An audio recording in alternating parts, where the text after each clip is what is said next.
دیکھیے سطر کا تقاضے کیا گر لیجیے، لباس نبیذ ہونا چاہیے، باریک نہیں۔ حضور نے فرمایا اللہ کی لعنت ہو ان پر جو لباس پہن کے بھی ننگی ہوتی ہے۔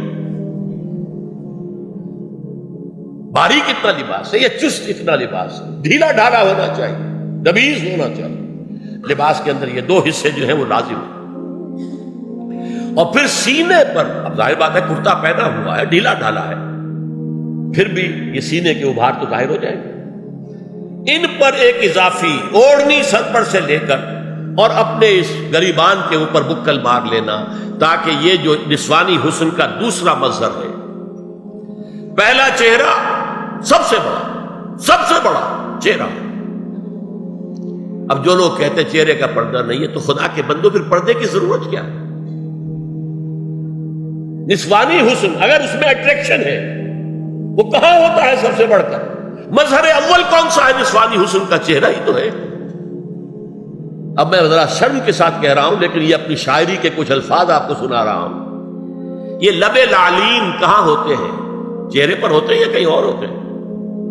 یہ عارض گلگوں یہ کہاں ہوتے ہیں؟ چہرے پر ہوتے ہیں یا کمر میں لگے ہوتے ہیں؟ یہ چاہے زقن، تھوڑی میں اگر کچھ کھڈا پڑا ہوا ہو، چاہے زقن، یہ تعریفیں جو شاعری میں ہوتی ہیں یہ کہاں ہوتا ہے؟ یہ مژگاں کے تیر یہ کہاں ہوتے ہیں؟ یہ نرگسی آنکھیں یہ کہاں ہوتی ہیں؟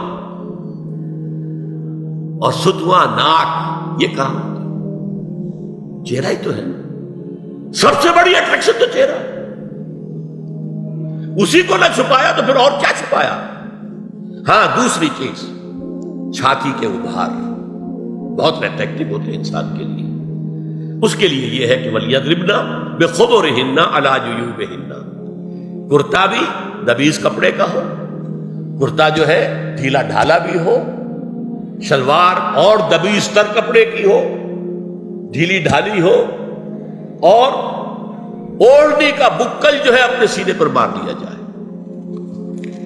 اب اس کے بعد فرمایا وَلَا يُبْدِينَ زِينَتَهُنَّ إِلَّا لِبُعُولَتِهِنَّ۔ اب یہاں یہ زینت کا لفظ آ رہا ہے چہرے کے لیے، اور چہرے ہی میں کچھ سنگھار بھی ہوتا ہے۔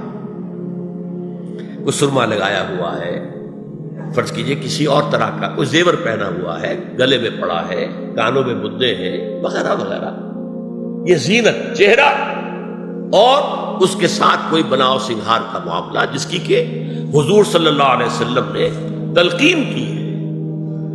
عورت کو گھر میں بن سور کر رہنا چاہیے، شوہر کے لیے ایٹریکٹیو رہنا چاہیے، خاص طور پر شوہر جب آنے والا ہے شام کو دفتر سے، اس وقت عورت جو ہے بن سور کر رہے ہیں، اس لیے کہ اصل مقصد کیا ہے؟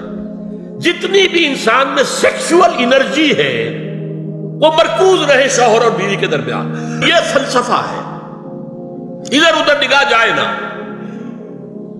جتنا یہ bond of love in spouses کے درمیان مضبوط ہوگا، اتنا ہی خاندان کا ادارہ مضبوط، صحت مند اور اگلی اولاد کی تربیت کے لیے مثبت ماحول۔